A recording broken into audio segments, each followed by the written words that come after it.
తలుపు గడపపై ఎందుకు కూర్చోరాదు? పిల్లలను పెద్దలు గడపపై కూర్చోనివ్వరు. ఒకవేళ ఎవరైనా కూర్చున్న కేకలేసి వారిని క్రిందికి దింపించేవారు.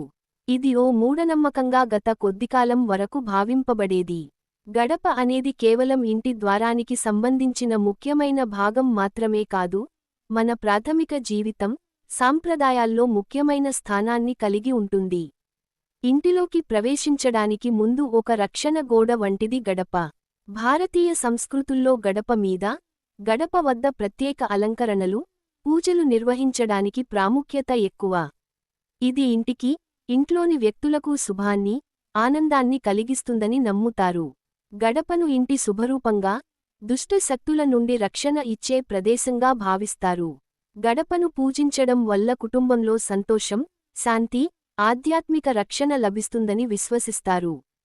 జ్యోతిష్య శాస్త్ర నమ్మకాల ప్రకారం గడప మీద కూర్చోవడం వల్ల అదృష్టం తగ్గిపోతుంది, ఆత్మశక్తి, దైవ రక్షణ క్షీణిస్తాయి. అంతేకాదు గడప మీద కూర్చోవడం వల్ల ఆర్థిక సమస్యలు ఎదురవుతాయని కూడా జ్యోతిష్య శాస్త్ర విశ్లేషణలు చెబుతున్నాయి.